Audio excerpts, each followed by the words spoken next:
Sebelum kajian kita mulai, silakan jamaah yang sudah berada di masjid diharap lebih merapat. Bismillahirrahmanirrahim. Assalamualaikum warahmatullahi wabarakatuh. Innal hamdalillah nahmaduhu wa nasta'inuhu wa nastaghfiruh wa na'udzu billahi min shururi anfusina wa min sayyiati a'malina.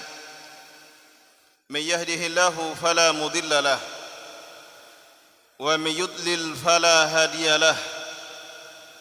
Ashhadu an la ilaha illallah wahdahu la syarika lahu wa ashhadu anna Muhammadan abduhu wa rasuluh sallallahu alaihi wa ala alihi wa ashabihi wa man sara ala nahjihi wa tamassaka bi sunnatihi ila yaumiddin wa sallama tasliman katsira, amma ba'du. Alhamdulillah, di sore hari ini menjelang waktu berbuka, Allah pertemukan kita di rumahnya yang mulia ini, di majelis yang semoga diberkahi oleh Allah Subhanahu wa taala. Dan ini tentu nikmat yang besar yang Allah berikan kepada kita di hari ini. Nikmat berada di salah satu hari-hari di bulan Ramadan dan dalam keadaan berpuasa, kemudian juga di majelis ilmu. Ini nikmat, karena tidak semua orang Allah berikan kesempatan mendapatkan kesempatan yang berharga seperti ini. Maka kita mengisi waktu kita, waktu luang kita menjelang waktu berbuka dengan duduk di majelis ilmu. Ini adalah karunia yang besar dari Allah Subhanahu wa taala.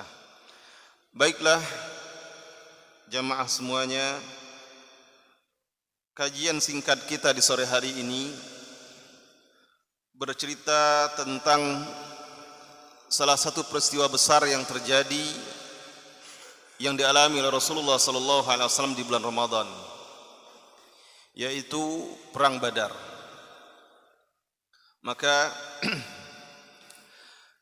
berbicara tentang perang atau jihadnya Nabi, bulan suci Ramadan itu boleh dikatakan tidak pernah kosong dari peperangan antara kaum muslimin dengan musuh-musuh Islam, baik itu di masa Rasulullah SAW ataupun di masa kaum muslimin sesudahnya.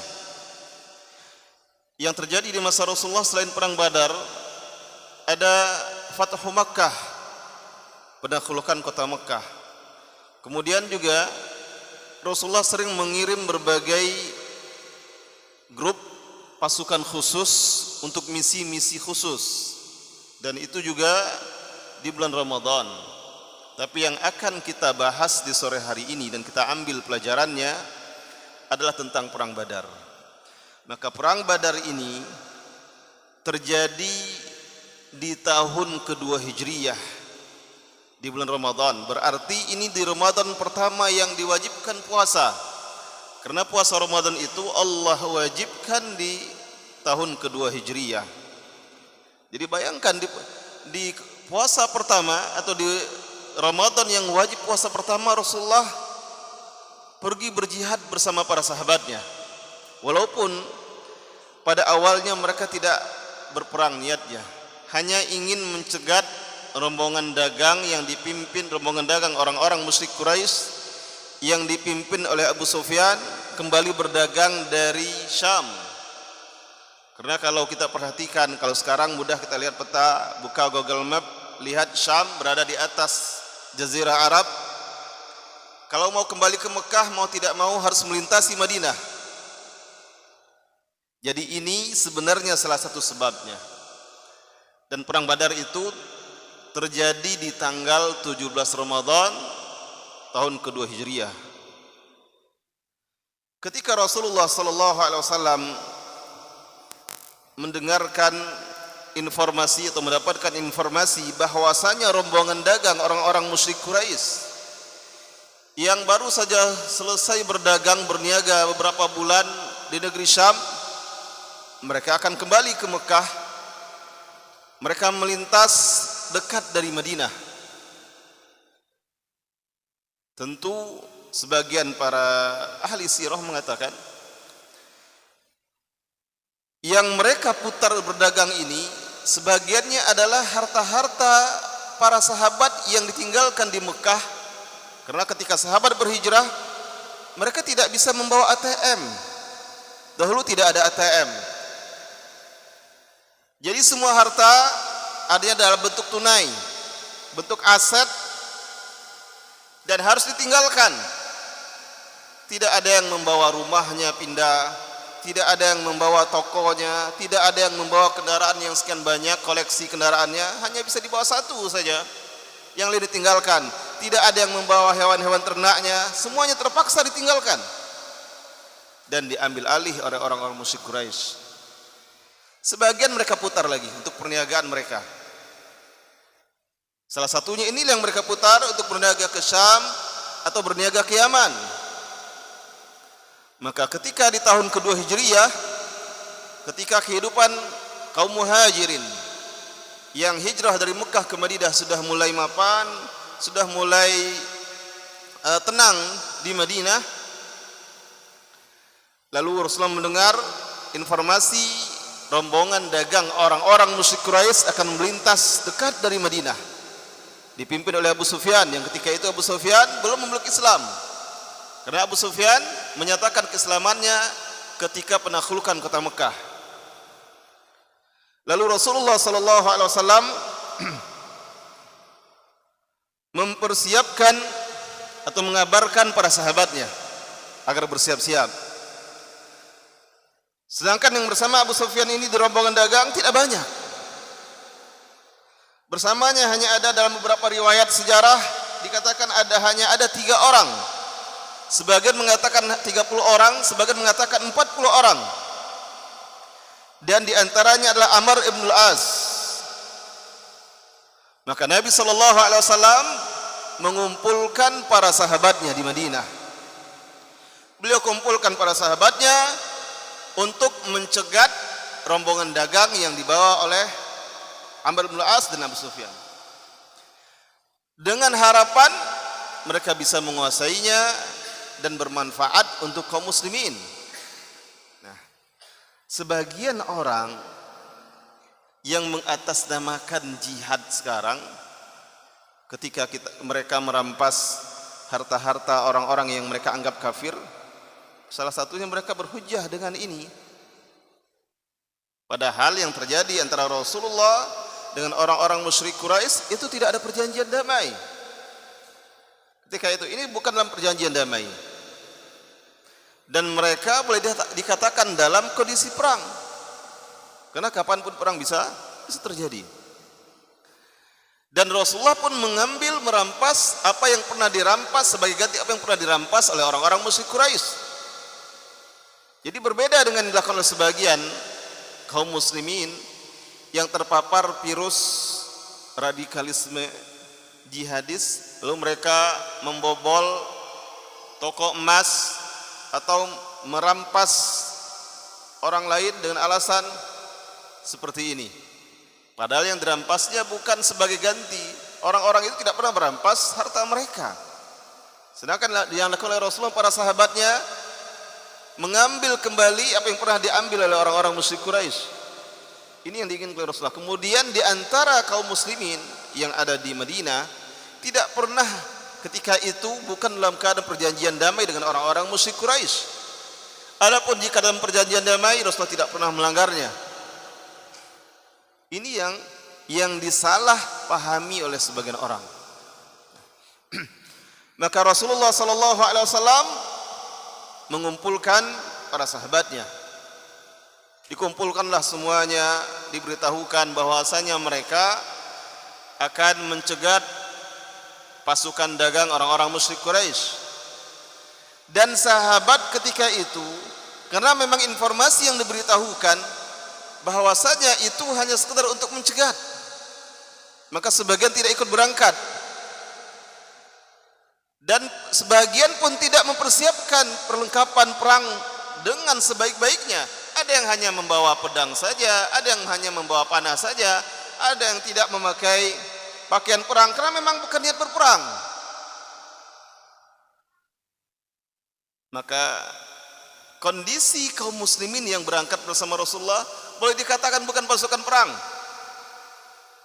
Karena memang tidak ada niat berperang dari awal, tidak untuk jihad ke medan tempur, ke medan perang. Hanya ingin mencegat saja. Jadi tentu tidak akan dibutuhkan banyak peralatan perang ketika itu. Maka berangkatlah mereka. Sebagian sahabat itu hanya mengira seperti apa yang sebelumnya Rasulullah lakukan, mengutus beberapa orang pasukan untuk mengamati dan mengintai saja, atau untuk misi-misi tertentu, bukan untuk berperang. Sehingga ketika mereka berangkat, tidak banyak yang mereka bawa dari kendaraan perang. Perlengkapan perang juga tidak banyak yang mereka bawa. Tapi Abu Sufyan sampai kepadanya informasi.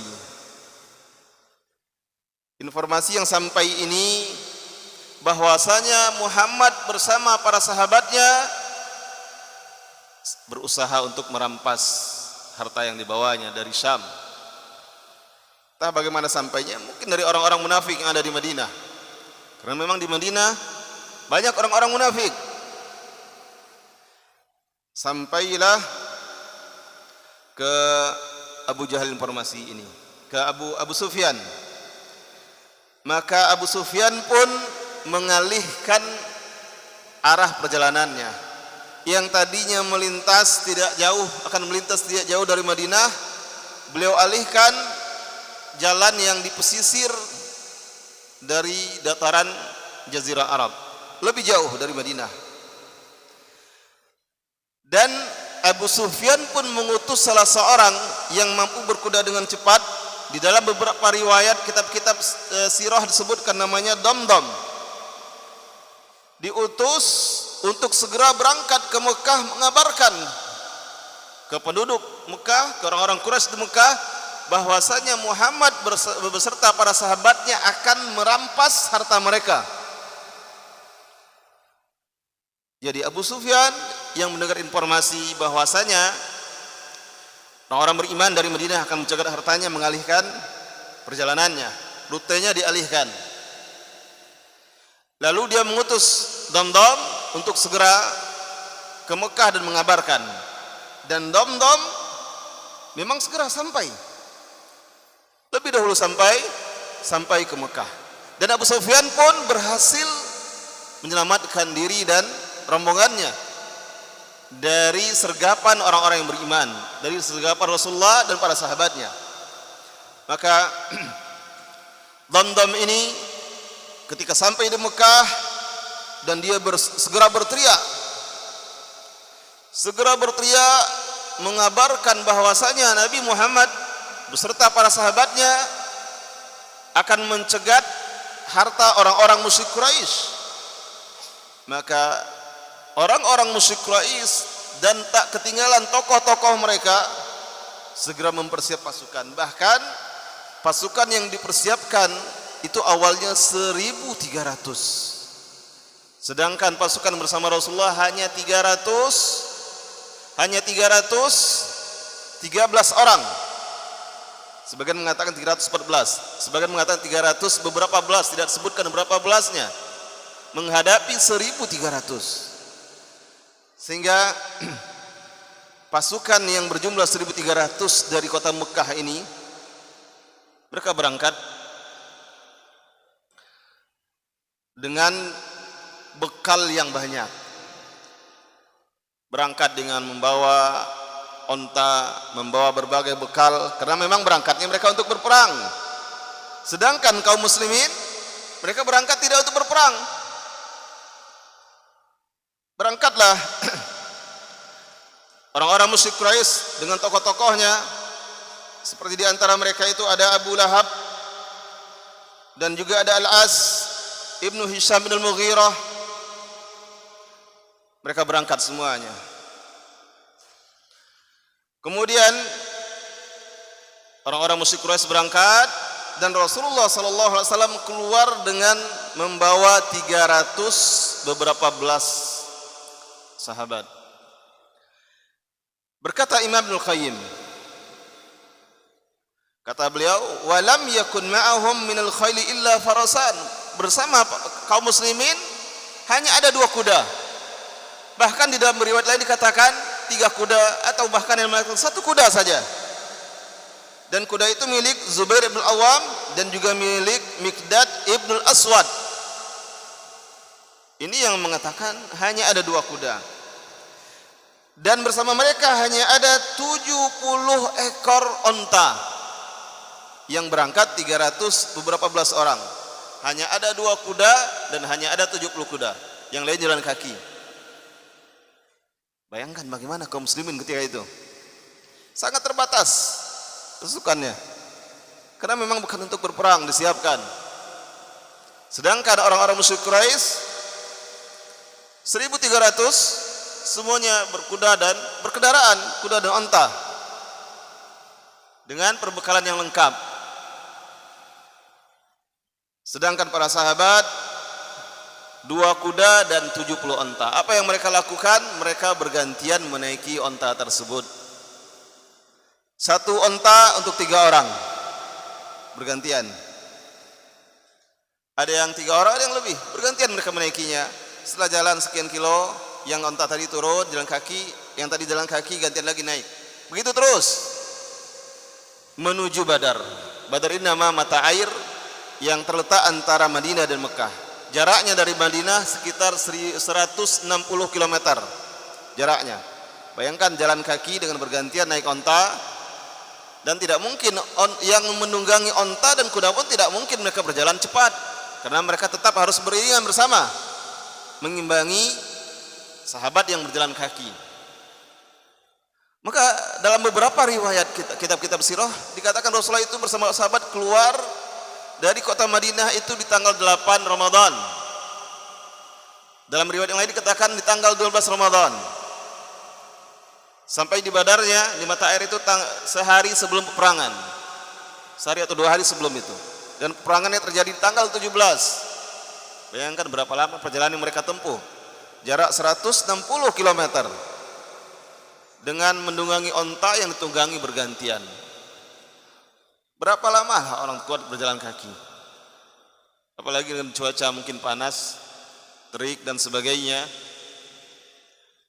Maka wajar kalau membutuhkan waktu yang berhari-hari.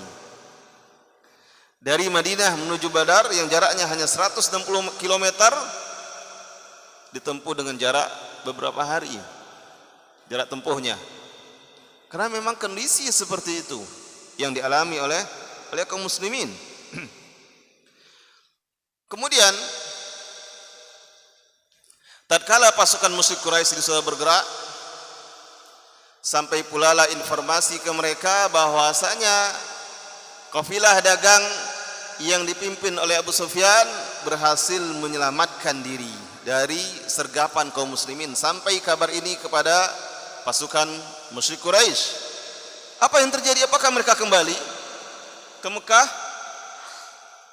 Ternyata tidak. Ada yang kembali di Mekah. Salah satunya 300 orang yang dipimpin 300 orang dari Banu Zuhrah. Ketika dapat informasi bahwasanya Abu Sufyan telah selamat, tidak jadi disergap oleh Nabi Muhammad dan sahabatnya, 300 orang ini kembali. Kenapa demikian? Karena memang mereka niat dari awal hanya untuk menyelamatkan harta mereka yang akan dirampas. Jadi ketika tahu sudah selamat, ya sudah, kami kembalilah mereka. Berarti tinggal 1.000 orang. Tinggal 1.000 orang yang tetap terus melanjutkan perjalanannya. Kenapa mereka melanjutkan perjalanannya? Karena tokoh-tokoh mereka, salah satunya Abu Jahal berkata, kata mereka, wallahi la narji, demi Allah kita tidak akan kembali ke Mekah. Jadi orang-orang musyrik dahulu tetap bersumpah dengan Allah. Maka di dalam beberapa riwayat kita temukan mereka bersumpah dengan Allah, bersumpah dengan berhala-berhalanya. dan itu bentuk kesyirikan mereka. Kadang mereka bersumpah dengan Allah, ucapkan wallah, kadang ucapkan walad, wal uzza, demi lata, demi uzza dan sebagainya. Maka di sini mereka berkata, wallahi la narji hatta narida badran, demi Allah kita jangan kembali sampai kita,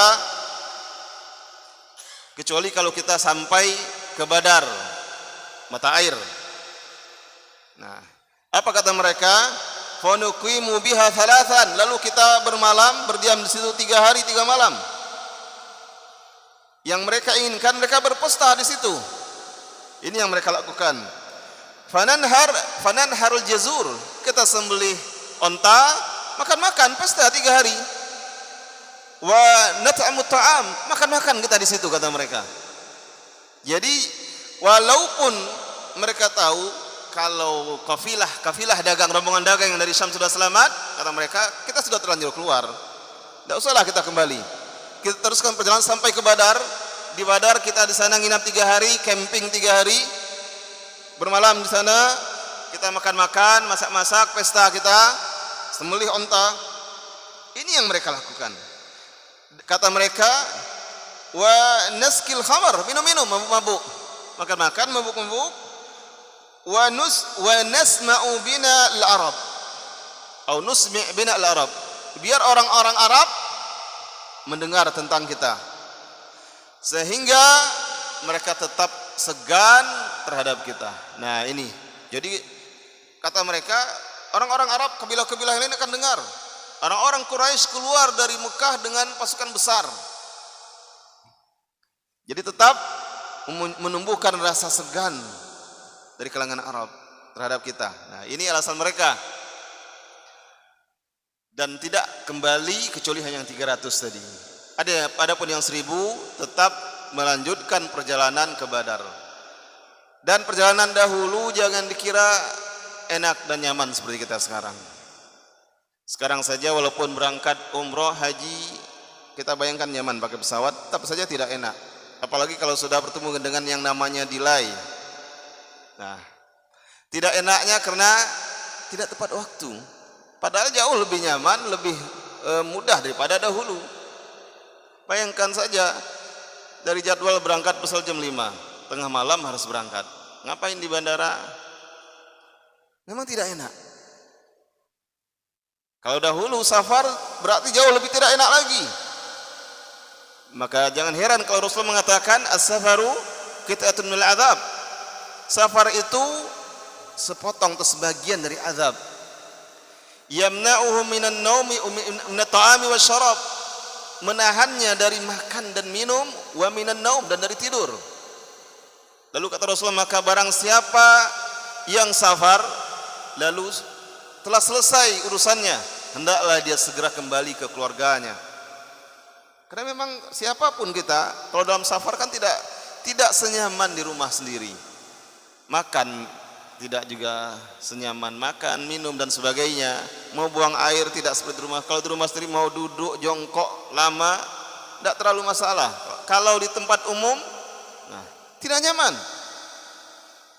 Banyak sisi tidak nyamannya. Walaupun sekarang alat transportasi sudah jauh lebih hebat, jauh lebih canggih, jauh lebih maju daripada dahulu. Bayangkan dahulu dari Mekah ke Badar jaraknya 200 lebih, 300 lebih. Berapa lama yang mereka tempuh? Kalau dari Madinah saja yang 160, lebih kurang 160 km ditempuh berhari-hari, apalagi penduduk yang dari Mekah, orang-orang musyrik Quraisy.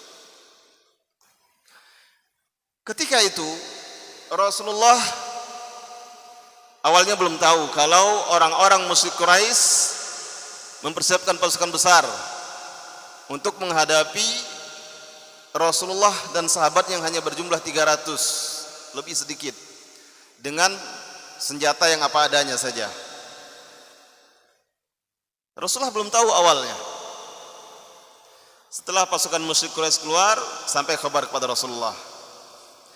Lalu Rasulullah sallallahu alaihi wasallam mengumpulkan para sahabat dan bermusyawarah dengan para sahabat. Bayangkan Rasulullah sebagai pemimpin tidak mengambil kebijakan begitu saja, tapi bermusyawarah dengan para sahabatnya. Padahal mungkin di dalam kehidupan kita yang namanya hak prerogatif pemimpin. Ada kalanya pemimpin memiliki hak prerogatif, memutuskan sesuatu yang dia lihat itu baik tanpa meminta pendapat orang-orang yang ada di sekitarnya. Apalagi jika dalam keadaan darurat, kondisi darurat butuh keputusan cepat. Kadang seorang pemimpin ada yang namanya hak prerogatif, dia tidak perlu nelpon, ngumpulkan dulu, kita rapat dulu, padahal keputusan itu harus diambil hari itu juga, saat itu juga. Tapi kondisi ini masih ada waktu. Rasulullah kumpulkan para sahabatnya, bermusyawarah dengan para sahabatnya, dan Rasulullah kabarkan kepada para sahabat ya kondisinya berubah, tidak seperti rencana awal. Kalau rencana awalnya kata Rasulullah, kita hanya akan mencegat rombongan dagang orang-orang Quraisy dari Syam. Sekarang rombongan dagang tersebut sudah lari, sudah menjauh. Dan yang akan kita hadapi ternyata sekarang pasukan besar yang dikirimkan oleh orang-orang musyrik Quraisy dari Mekah. Ikut di situ bermusyawarah bersama Rasulullah Abu Bakar, Umar, dan Al-Miqdad. Ini tokoh-tokoh dari kaum Muhajirin. Disampaikan oleh Rasulullah kabar dan kondisi terbarunya. Sahabat diam, Abu Bakar diam, Umar diam, Miqdad diam. Seolah Nabi ketika menyampaikan itu, Nabi ingin mendengar pendapat dan usulan dari kaum Ansar. Jadi ada tokoh-tokoh dari kaum Muhajirin, mereka memberi usulan, Nabi pun diam, tidak terlalu menggubrisnya.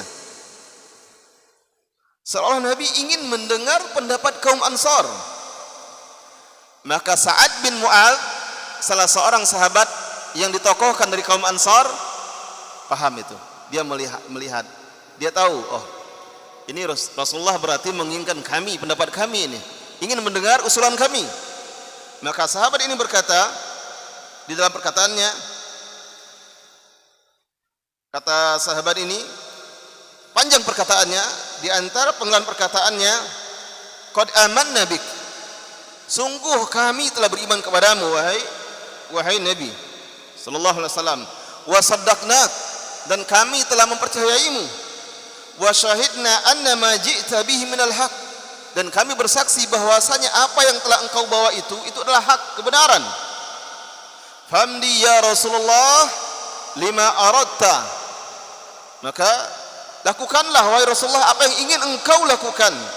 Fawalladzi ba'atsaka bil haq, demi Rabb yang telah mengutusmu dengan yang hak, dengan kebenaran. Law istaratta bina hadzal bahr, jikapun engkau mengajak kami mengarungi lautan ini, la khadnahu ma'ak, maka niscaya kami pun akan mengarunginya bersamamu. Ma takhallafa minna rajulan wahidan, takkan seorang pun dari kami akan berpaling. Nah, ini perkataan yang luar biasa, meyakinkan Rasulullah sallallahu alaihi wasallam bahwasanya orang-orang Ansar, masalahnya apa? Karena orang-orang Ansar ini ketika mereka berbaiat kepada Rasulullah, isi baiatnya itu salah satunya mereka akan membela Rasulullah di Madinah. Itu isi baiatnya. Tidak ada isi baiatnya mereka membela Rasulullah di luar Madinah.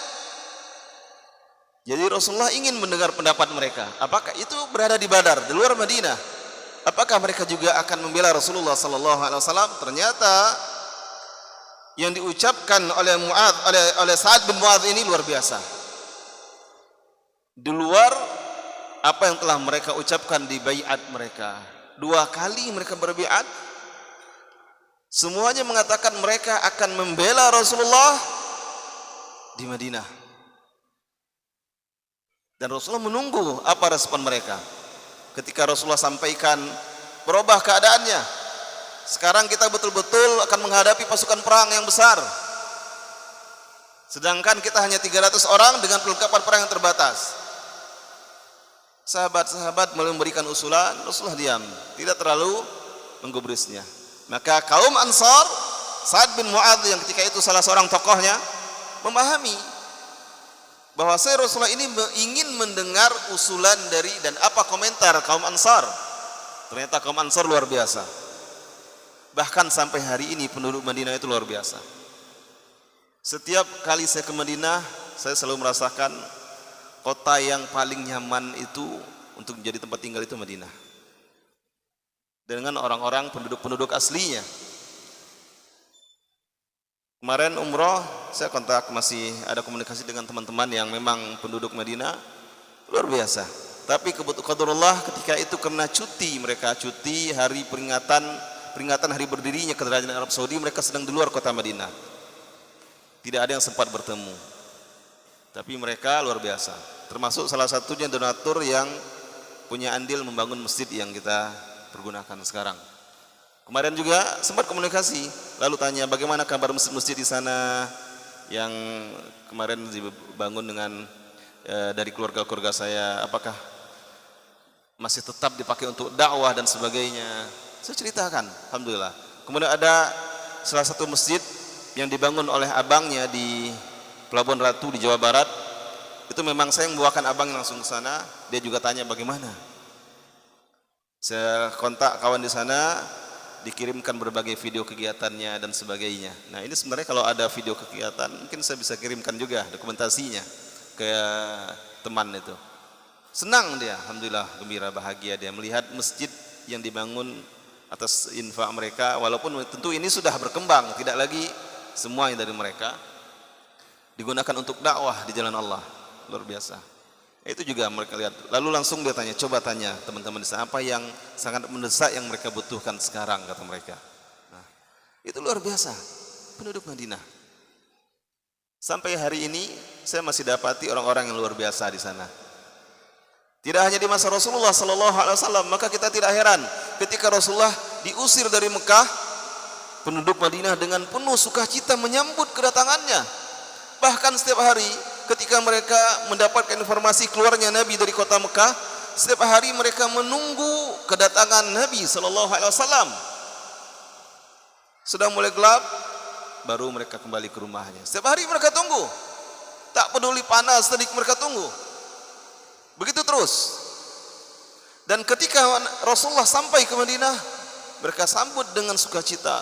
Bahkan hampir setiap orang memberikan hadiah kepada Rasulullah sallallahu alaihi wasallam.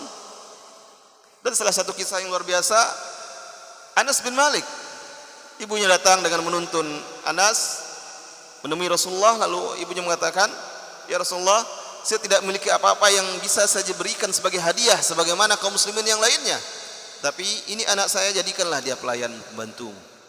Nah, itu luar biasa. Rasulullah usap kepala Anas, Rasulullah doakan kebaikan untuk Anas.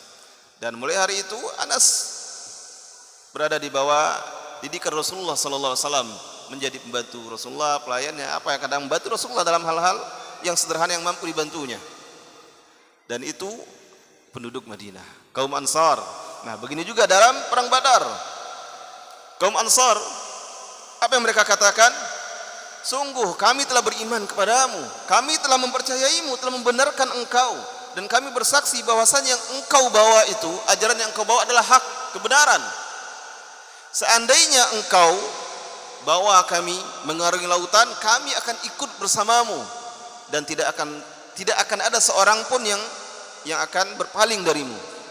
Itu janji dari kaum Ansar, dan ini disebutkan dalam hadis sahih riwayat Muslim. Kisahnya panjang, diriwayatkan oleh Imam Muslim. Maka mendengar perkataan kaum Ansar ini yang diwakili oleh Sa'ad bin Mu'adz, Rasulullah gembira sekali mendengarnya. Karena kalau kaum Muhajirin tak perlu ditanyakan lagi. Mereka memang dari awal sudah bersama Rasulullah, merasakan pahit getirnya dakwah. Tinggal menunggu kaum Ansar. Maka Rasulullah sallallahu alaihi wasallam gembira mendengarnya. Lalu kata Rasulullah, "Siru wa abshiru." Bergeraklah dan bergembiralah, fa innallaha qad wa'adani ihda ta'ifatain, karena sesungguhnya Allah telah menjanjikan kepadaku salah satu dari dua golongan. Wallahi laka annil an anzur ila masaril qaum, demi Allah sekarang saya lihat tempat-tempat yang nanti orang-orang tersebut akan terbunuh. Maka sebelum peperangan Rasulullah turun ke medan peperangan bersama beberapa orang sahabat. Rasulullah tunjuk, ini tempat terbunuhnya fulan, ini tempat terbunuhnya fulan, ini tempat terbunuhnya fulan. Dan setelah selesai peperangan ternyata benar, setiap nama yang disebut oleh Rasulullah didapati terbunuh dan jasadnya bergelimpangan di tempat-tempat yang Rasulullah sebutkan. Abu Jahal di sini, si fulan di sini, semuanya sesuai persis seperti yang Rasulullah sebutkan. Itu mukjizat dari Allah Subhanahu wa taala, bukan perkara gaib yang Rasulullah ketahui. Rasulullah tidak mengetahui yang gaib. Tapi yang Rasulullah sebutkan adalah mukjizat dari Allah Subhanahu wa taala. Apa contohnya Rasulullah tidak mengetahui perkara gaib? Buktinya Rasulullah tidak tahu akan terjadi seperti ini.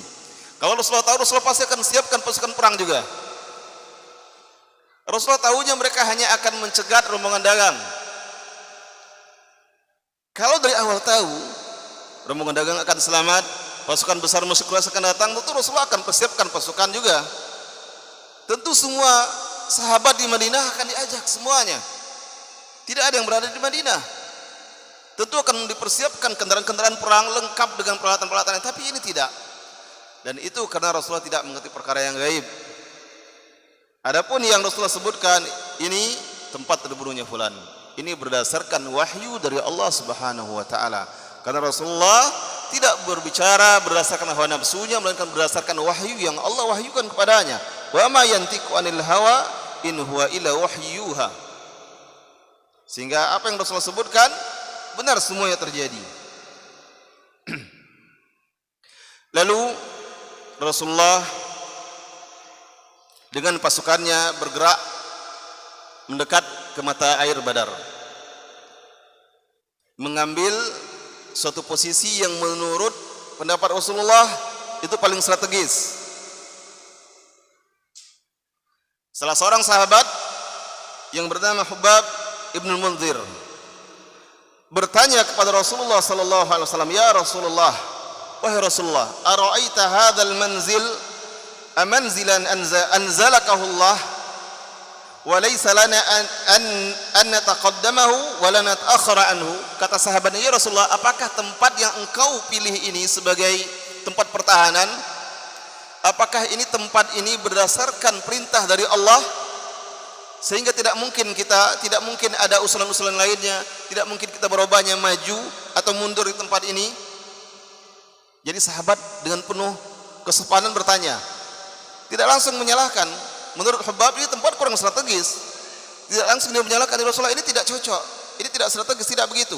Tapi dia bertanya, "Ya Rasulullah, apakah pilihan tempat ini hanya sekedar ide engkau saja, atau memang wahyu perintah dari Allah sehingga tidak mungkin kita merubahnya?"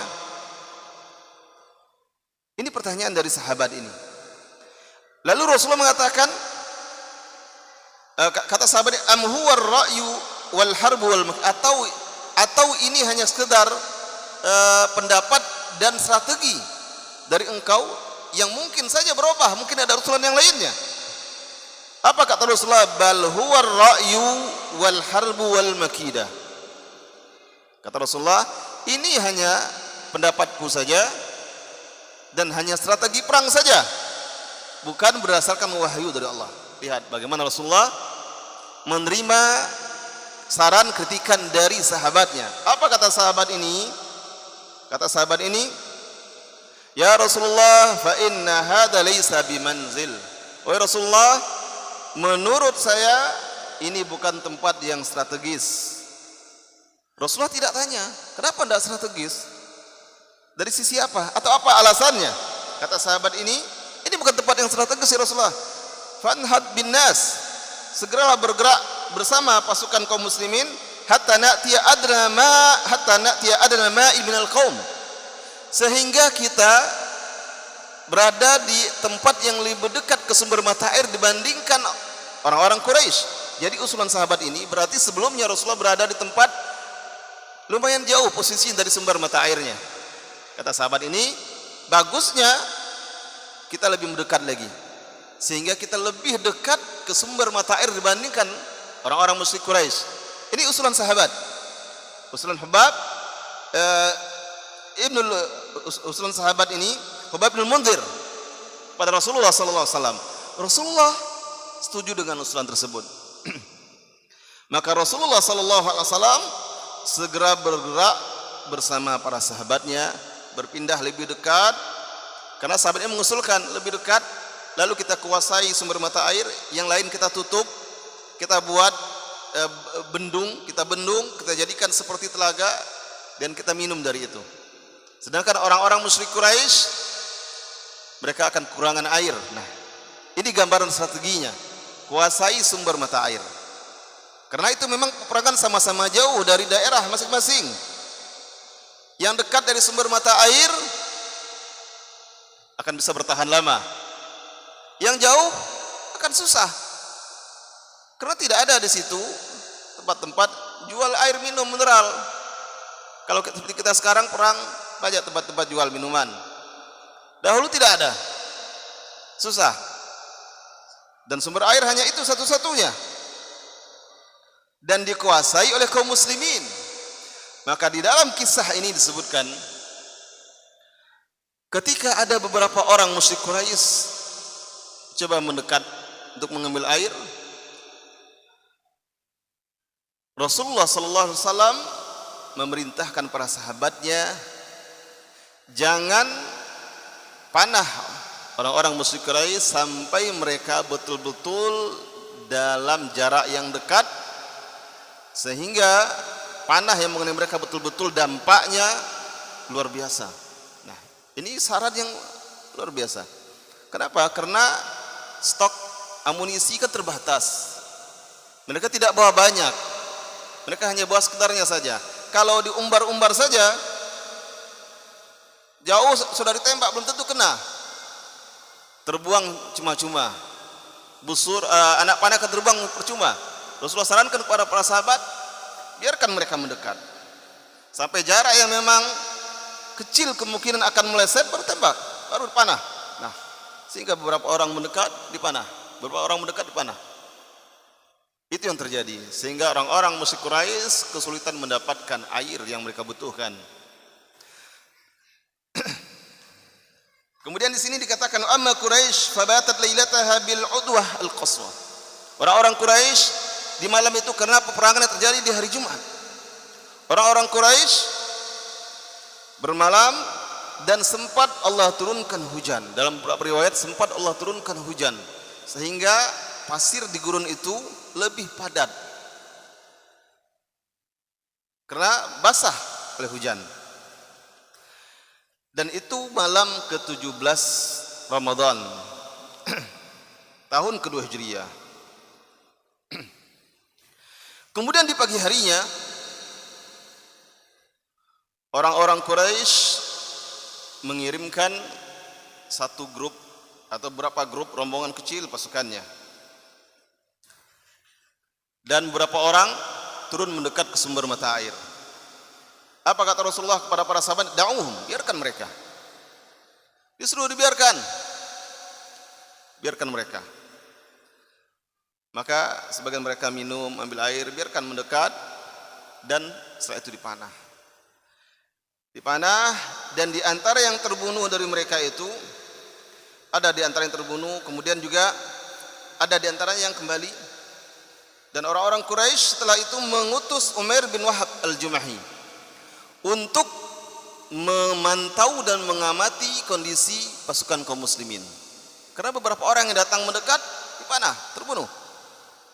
Diutuslah Umair bin Wahab al-Jumahi mendekat untuk melihat. Jadi ternyata perang juga seperti itu, dari dulu juga begitu. Diutus, ada mata-mata berapa orang, kira-kira kekuatan lawan berapa. Sebagaimana kaum muslimin juga mengutus, kira-kira kekuatan lawan berapa. Jadi diketahuinya dari jumlah onta yang disembelih, kira-kira berapa kekuatan lawan. Sekian ekor onta berarti perkiraannya sekian ribu atau sekian jumlah pasukan musuh. Nah, ketahuan. Setiap malam berapa yang disembelih, setiap malam berapa, atau setiap hari berapa yang disembelih unta untuk makan mereka. Ketahuanlah jumlah, bisa diperkirakan jumlah musuh itu. Kemudian di pagi harinya, ketika hari terjadinya perang tersebut, kedua pasukan pun berhadap-hadapan. Ya Allah, berikanlah pertolonganmu, berikan kemenangan yang telah engkau janjikan. Jadi Rasulullah berdoa kepada Allah Subhanahu wa taala. Kemudian Rasulullah sallallahu alaihi wasallam memerintahkan sahabat-sahabatnya untuk mendekat dan untuk bersembunyi agar tidak terlihat oleh orang-orang musyrik Quraisy. Mendekat, mulai bergerak, tapi diam-diam, tidak tersembunyi, berada di tempat yang tidak terlihat secara jelas sampai mereka bertemu. Lalu Rasulullah mengatakan, la yabda'ul qaum bil qital hatta yatalaqaw minhu al-awamir. Jangan kalian mulai berperang sampai ada perintah. Jadi ini perintah Rasulullah. Jangan seorang pun yang mulai berperang sampai ada perintah dari saya. Dan sahabat semuanya mentaati perintah Rasulullah sallallahu alaihi wasallam. Semuanya mentaatinya. Lalu kata Rasulullah di dalam hadis sahih Bukhari, dalam riwayat yang panjang, hadis riwayat Bukhari, kata Rasulullah, "Idza aktsabukum," jika mereka mendekat ke tempat kalian, farmuhum, maka panahlah. Tunggu betul-betul posisi mereka mendekat, farmuhum. Lalu kata Rasulullah, "Wastabaku nablakum," dan silahkan arahkan panah kalian kepada mereka. Tujuannya apa? Agar tidak ada anak-anak panah yang terbuang percuma sia-sia saja. Karena memang stok anak panah terbatas. Dari awal tadi sudah dijelaskan bahwasanya Rasulullah bersama para sahabat keluar niat awalnya bukan untuk berperang. Bahkan setelah tahu pun bahwa orang-orang Quraisy dengan pasukan perang yang besar datang, mereka tidak kembali ke Madinah untuk mengambil bekal perang, tidak. Tetap dengan pasukan yang semula. Dan tetap mereka mendatangi mata air Badar. Sehingga para sahabat pun demikian. Mereka patuhi perintah Rasulullah arahannya. Mereka tidak memanah kecuali jika betul-betul sudah dalam jarak tembak dan yakin akan kena.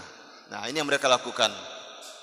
Dan tak seorang pun yang berperang kecuali setelah mendengar perintah dari Rasulullah sallallahu alaihi wasallam. Lalu di dalam beberapa riwayat dikatakan, waqad kana awwalu man qutila minal musyrikin, yang pertama kali terbunuh dari orang-orang musyrik ada Al-Aswad ibnu Abdul Asad Al-Bakhzumi. Itu yang pertama kali terbunuh. Qatalahul Hamzah, Hamzah yang membunuhnya. Aswad itu dia baru saja ikut berperang, ikut bergabung dengan orang-orang musyrik Quraisy. Lalu dia terbunuh. Dan dia terbunuh ketika dia berusaha mendekat ke sumber mata air yang dikuasai oleh kaum muslimin. Dan yang membunuhnya adalah Hamzah. Semua kemudian orang-orang Quraisy mengajak atau menantang untuk mubarazah. Mubarazah itu perang tanding satu lawan satu. Jadi itu hebatnya perang dahulu. Kalau perang sekarang kan jarang mubarazah. Karena dengan senjata api tidak ada satu lawan satu. Kalaupun ada mungkin dalam film ya, film-film cowboy dengan pistol 2. Itu yang ada, satu lawan satu. Yang mungkin pernah lihat film-film cowboy saling membelakangi dan siap-siap mengambil pistolnya dalam hitungan tertentu, sama-sama membalik dan menembak. Tapi kalau dahulu mubarazahnya dengan senjata tajam, dengan pedang atau dengan tombak. Mubarazah dalam bahasa Arabnya, perang tanding satu lawan satu. Maka orang-orang musyrik Quraisy karena mereka datang dalam keadaan angkuh, karena mereka menganggap lemah kaum muslimin. Tapi perang Badar ini titik baliknya. Setelah perang Badar ini baru mereka menganggap kaum muslimin itu ternyata kuat, tidak seperti yang mereka nilai sebelumnya. Ketika itu sebelum perang besarnya berkecamuk, mereka tantang satu lawan satu mubarazah. Maka dari orang-orang Quraisy ini diwakili oleh Utbah, kemudian juga Syaibah. Keduanya adalah anak dari Rabi'ah Kemudian juga ada Al-Walid ibnu Utbah. Jadi di situ ada anak dan ayah. Utbah ibnu Rabi'ah dan juga Syaibah ibnu Rabi'ah. Kemudian ada Al-Walid ibnu Utbah itu sendiri. 3 orang mewakili orang-orang musyrik Quraisy. Kemudian dari kaum muslimin ada Ubaidah ibnu Al-Harith yang maju, Hamzah ibnu Abdul Muttalib, dan Ali bin Abi Talib, bertiga juga maju. Perang tanding. Semuanya dari kaum Muhajirin. Jadi 3 orang yang maju ini dari kaum Muhajirin semuanya. Faqatala Hamzah Syaibah. Hamzah berhasil membunuh Syaibah. Dan Ali berhasil membunuh Walid. Sedangkan Ubaidah beliau dalam perang tanding tersebut beliau berhasil dilukai oleh Utsbah. Ubaidah dari kaum Muhajirin berhasil dilukai oleh Utsbah. Melihat kondisi luka Ubaidah parah, Hamzah dan Ali segera datang membantunya dan membunuh Utsbah. Kemudian beberapa hari setelah perang Badar, Ubaidah pun wafat karena luka parah yang dialaminya. Nah, ini yang terjadi pada Ubaidah. Beliau terbunuh karena luka parah yang dialaminya. Kemudian setelah itu terjadilah perang besar sehingga kaum muslimin Allah takdirkan memenangi perang tersebut. Ada beberapa riwayat yang luar biasa, saya bacakan beberapa saja. Dalam hadis riwayat Bukhari dan Muslim, Abdurrahman bin Auf berkata, "Ini lafis saf." Sungguh ketika itu saya berada dalam peperangan pada hari terjadinya perang Badar. Tiba-tiba aku menoleh berpaling. Ternyata ada seorang anak muda di sebelah kananku dan juga ada seorang lagi di sebelah kiriku. Ada berarti 2 orang anak muda remaja, umurnya belasan, dalam beberapa riwayat disebutkan antara 13 atau 14 tahun. Kemudian salah seorang di antaranya berbisik, menanya, "Yang mana Abu Jahal?" Yang satu lagi berbisik, "Yang mana Abu Jahal?" Seolah-olah yang satu ini tidak ingin yang satu mengetahuinya. Dan yang satu lagi bertanya, seolah juga tidak ingin yang satu mengetahui yang mana Abu Jahal. Karena seolah mereka dalam perlombaan ingin membunuh yang mana Abu Jahal. Lalu setelah itu, setelah waktu tidak begitu lama, Abu Jahal terlihat tidak jauh dari mereka. Kemudian Abdurrahman bin Auf pun menunjuk, "Nah, itu dia orang yang kalian cari." Lalu seketika itu juga 2 orang sahabat muda ini segera mendatangi Abu Jahal dan keduanya berhasil membunuhnya. Terjadi percekcokan di antara keduanya, merasa yang satu mengatakan saya yang dahulu membunuhnya, yang satu mengatakan saya yang dahulu membunuhnya. Sehingga akhirnya keduanya datang menemui Rasulullah. Rasulullah melihat pedang keduanya. Lihat apakah masih ada sisa darahnya atau tidak. Lalu setelah terlihat pedang keduanya, kata Rasulullah, keduanya telah membunuhnya. Nah, begitu Rasulullah melihat dari darah yang ada di pedang tersebut. Dalam beberapa syarah dikatakan sebenarnya Rasulullah tahu yang lebih berpengaruh hasil sabetan pedangnya yang salah satu terlihat dari dalamnya bekas darah. Yang satu tidak sedalam, berarti yang sebenarnya yang lebih memberi pengaruh efek terbunuhnya mungkin yang ini. Tapi Rasulullah tidak ingin merendahkan salah satunya. Kata Rasulullah, keduanya berhasil membunuhnya. Dan 2 orang inilah Mu'adz dan Mu'awidh ibnu Afra, dari ibu yang sama. Mu'awidh ibnu Afra. Afra ini ibunya. Dan beliau terkenal dengan kunyah Ummus Syuhada karena anak-anaknya semuanya mati syahid, beriman dan ikut berjihad semuanya di dalam berbagai peperangan, dan semuanya syahid. Dan beliau digelari dengan Ummu Syuhada. Nah, ini salah satu kisah yang luar biasa. Baik, sudah jam 6. Banyak riwayat-riwayat kisah luar biasa yang terjadi yang luar biasa bahkan di luar nalar kita pada perang Badar ini. Ada beberapa pelajaran penting. Terakhir, kita ambil pelajaran dari kemenangan kaum muslimin di perang Badar ini. Pelajaran yang pertama, Perang Badar ini menunjukkan kepada kita bagaimana wala dan waroknya para sahabat ketika itu, bagaimana benarnya loyalitas mereka kepada Rasulullah sallallahu alaihi wasallam. Bahkan mereka tidak peduli bahwasanya yang mereka hadapi itu adalah keluarga mereka, tapi karena antara iman dan kufur telah membedakan, maka mereka bertemu di medan perang. Meskipun harus terpaksa membunuh. Kalau dalam perang, kalau tidak membunuh terbunuh. Kan itu saja. Tidak membunuh, pilihannya hanya dua. Membunuh atau dibunuh. Maka terlihat jelas di situ bagaimana al-wala wal bara itu dibangun di atas iman. Tidak ada kekerabatan lagi ketika di medan perang.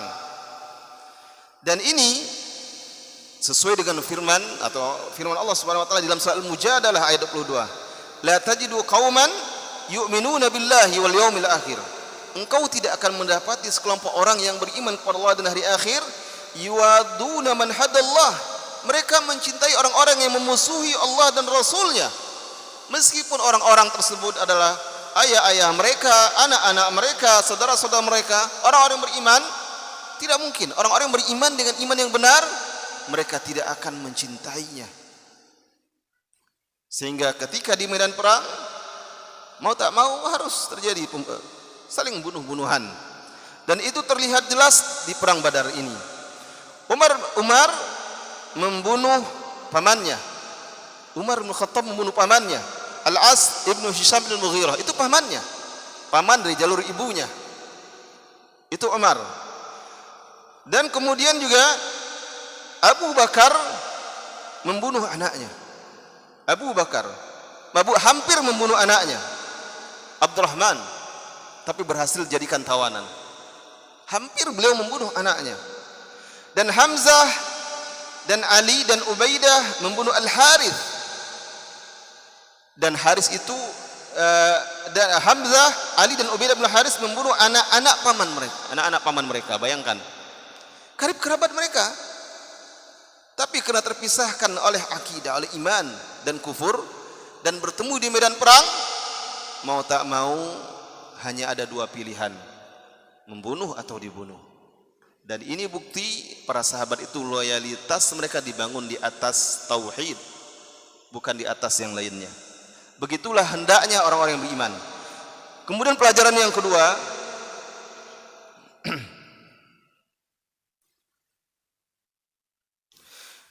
bahwasanya doa itu salah satu sebab terbesar diturunkannya pertolongan. Maka kita lihat di perang Badar, Rasulullah berdoa. Bahkan sepanjang peperangan Rasulullah banyak berdoa. Beliau memberikan arahan, kemudian berdoa kepada Allah. Kemudian beliau memberikan arahan kepada para sahabat yang berperang. Beliau berdoa. Dan malam harinya sebelum peperangan berdoa juga. Para sahabat pun juga berdoa kepada Allah Subhanahu wa taala. Maka doa itu salah satu sebab terbesar Allah turunkan atau Allah berikan pertolongan dan kemenangan atas musuh-musuh Islam. Allah berfirman di dalam Al-Quran, surat Al-Anfal ayat 9, idh tastaghithuna rabbakum. Ingatlah ketika kalian meminta pertolongan kepada Tuhan kalian, fastajaba lakum, maka Allah kabulkan doa kalian. Anni mumiddukum, bahwasanya Allah berikan bantuan bi alfin minal malaikah, dengan Allah utus 1000 malaikat membantu pasukan kaum muslimin di perang Badar. Allah turunkan 1000 malaikat menghadapi 1000 orang-orang musyrik Quraisy. Padahal jumlah kaum muslimin hanya 300 orang. Jadi doa salah satu sebab terbesar untuk mendapatkan pertolongan dari Allah. Yang terakhir,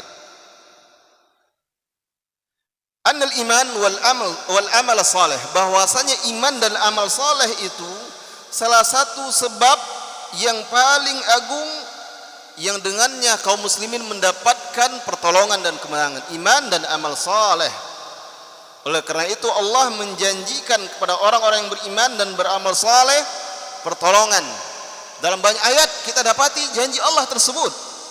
Salah satunya di dalam surat Ghafir ayat 51. Allah berfirman, "Inna lanansuru rusulana, sungguh kami benar-benar akan memberikan pertolongan kepada utusan-utusan kami, kepada rasul-rasul kami, walladzina amanu, dan kepada orang-orang yang beriman, fil hayatid dunya wa yauma yaqumul ashhad. Allah akan berikan pertolongan di kehidupan dunia dan juga di akhirat kelak. Kepada siapa? Kepada Rasulnya dan kepada orang-orang yang beriman dan beramal saleh. Nah, iman amal saleh salah satu sebab berhaknya orang-orang yang beriman mendapatkan pertolongan dari Allah Subhanahu wa taala. Ini beberapa pelajaran, sebenarnya banyak pelajaran yang lainnya. Bahkan ada salah satu tulisan yang ditulis oleh Syekh Dr. Amin bin Abdullah Asy-Syaqawi, itu puluhan pelajaran penting dari perang Badar. Puluhan, banyak sekali yang tidak mungkin dibahas di satu pertemuan. Ini saya simpulkan, saya ambil 3 poin penting. Yang pertama mengenai wala wal bara'nya sahabat. Yang kedua bahwasanya doa itu sebab pertolongan. Yang ketiga iman dalam amal soleh sebab pertolongan. Ada yang berikutnya ada disebutkan tawakal juga sebab pertolongan dan sebagainya. Baik, sudah jam 6:05, tentu mungkin perut sudah makin keroncongan, semakin mendekat ke waktu adzan. Maka untuk sore hari ini cukup sampai di sini materi kita tentang perang Badar. Semoga ini menjadi renungan kita. Ternyata Ramadan, puasa itu tidak menghalangi orang-orang beriman, terutama dari para salafus saleh, untuk berjihad di jalan Allah Subhanahu wa taala. Bahkan salah satu nama bulan Ramadan adalah Syahrul Jihad, karena banyaknya peperangan kaum muslimin dengan musuhnya yang dilakukan di bulan Ramadan. Maka semoga kita yang sekarang Allah bertemu dengan Ramadan diberikan kekuatan berjihad. Berjihad menundukkan diri kita agar bisa maksimal melaksanakan berbagai ibadah di bulan Ramadan ini. Ini saja materi kita. Apakah akan dilanjutkan dengan tanya jawab atau istirahat menjelang berbuka? Ada tanya jawab? Baik, silakan kalau ada pertanyaan. Boleh di luar materi. Ini hanya materi selingan ya. Materi selingan kita saja di bulan Ramadan ini. Boleh silakan di luar materi pertanyaan. Kalau tidak bertanya juga boleh. Mana Reza? Tidak ada pertanyaan dia sore ini. Ya, lagi sibuk. Baik, waalaikumsalam warahmatullahi wabarakatuh. Surat Al-Ma'un. Alladzina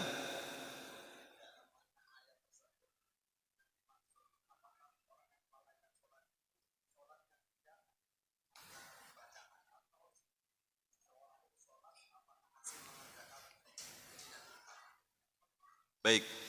Di dalam surat Al-Ma'un Allah berfirman, "Fawailul lil musallin alladzina hum an salatihim sahun." Maka sebagian ulama mengatakan sebaiknya membacanya tidak berhenti di fawailul lil musallin saja. Dilanjutkan, "Fawailul lil musallin alladzina hum an salatihim sahun." Karena lebih sempurna artinya. Celakalah orang-orang yang salat. Terhenti sampai di situ.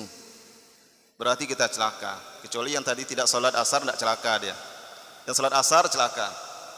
Termasuk saya ikut tadi di sini dengan imam di sini, dengan ikhwan di sini celaka. Ternyata bukan itu maksudnya. Ini juga sebagai contoh Al-Qur'an itu ditafsirkan dengan Al-Qur'an.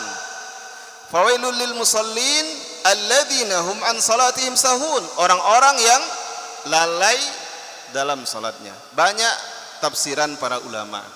Salah satunya disebutkan di dalam tafsir Ibnu Katsir. Makna sahun, orang-orang yang lalai. Yang pertama, salah satu maknanya itu lalai terhadap salatnya, yaitu orang yang salat tapi asal-asalan salatnya. Ini dia, lalai. Asal-asalan salatnya. Entah itu lalai tidak mengerjakan gerakan-gerakannya dengan sebaik-baiknya, bacaan-bacaannya dengan sebaik-baiknya, tidak betul-betul merenungi, menghayati, atau tidak paham dan sebagainya dengan sengaja. Dia paham, kalau yang tidak paham, ya apa boleh buat. Tapi harus berusaha memahami bacaan sebenarnya. Sebenarnya harus berusaha. Ada kewajiban untuk berusaha memahami bacaan. Dan tentu banyak kitab-kitab yang sudah diterjemahkan, bacaan salat juga ada terjemahannya, baca itu, pelajari dan pahami baik-baik. Ya. Ini makna yang pertama. Makna yang kedua, orang-orang yang menunda-nunda salatnya atau lalai, tunda-tunda sampai keluar dari waktunya. Maka dalam beberapa kitab disebutkan dan dibawakan riwayat sahun itu alladzina yuakhiruna salatahum ila ghairi waqtiha, orang-orang yang menunda-nunda salatnya sampai keluar dari waktunya.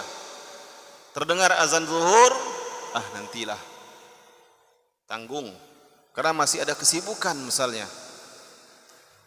Saking mengasyikkannya kesibukan tersebut, tiba-tiba terdengar azan asar dikumandangkan.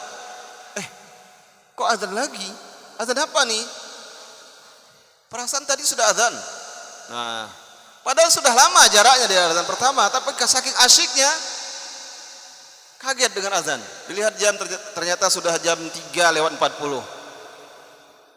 Sudah azan kedua. Atau jam 3:30 sekian. Sudah azan asar. Nah, barulah. Itu makna yang kedua. Atau orang-orang yang sholatnya, kalau ada orang sholatnya dibagus-baguskan, tidak ada orang yang melihat dia sholat asal-asalan, atau bahkan kadang tidak sholat, seperti sholatnya orang-orang munafik. Nah, itu maknanya. Jadi orang-orang yang sengaja, salah satunya orang-orang yang dia paham bacaannya, atau sengaja dia sholatnya tidak khusyuk dan sebagainya, itu termasuk makna sahun orang yang lalai di dalam sholatnya.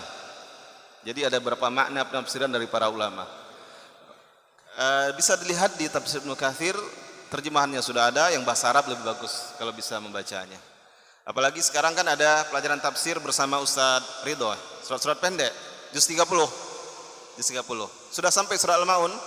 Belum. Nah, nanti ada insyaallah. Bersabar menunggu penjelasan dari beliau. Insyaallah ada. Nah, semuanya nanti itu ada dijelaskan. Makna sahun itu. Kemudian catatannya itu contoh ayat ditafsirkan dengan ayat. Banyak contoh lainnya. Seperti soal Al-Qari'ah, mal Qari'ah, wa ma adraka mal Qari'ah. Allah menyebutkan Al-Qari'ah. Mal Qari'ah, apa Al-Qari'ah? Tahukah engkau apa itu Al-Qari'ah? Tidak perlu cari penjelasan yang lain. Lihat di ayat sesudahnya. Sudah dijelaskan. Al-Qari'ah itu adalah hari di mana manusia yauma yakunun nasu kal farashil mabthuth, bagaikan serangga yang terbangan. Saking kacau balaunya, ketakutan, panik semuanya ketika itu. Dan seterusnya. Itu penafsirannya. Atau makna yang lainnya, atau contoh yang lain, wal asr innal insana lafi khusr, demi masa manusia dalam keadaan merugi. Kenapa merugi? Atau siapa saja yang merugi? Ditafsirkan di ayat-ayat sesudahnya. Jadi itu contoh ayat ditafsirkan, Al-Quran ditafsirkan dengan Al-Quran, dan itu setinggi-tingginya derajat tafsir. Setelah itu Al-Quran dengan Al-Quran, kemudian Al-Quran dengan hadis Nabi, dengan penjelasan Nabi, kemudian Al-Quran dengan perkataan para sahabat. Nah, seterusnya. Wallahu a'lam bishawab. Baik, sepertinya sudah semakin dekat ke waktu berbuka. Saya rasa cukup sampai di sini kajian kita sore hari ini. Mohon maaf atas segala kekurangan. Wabillahi taufiq wal hidayah. Wa sallallahu wasallam ala nabiyina Muhammad. Wassalamualaikum warahmatullahi wabarakatuh.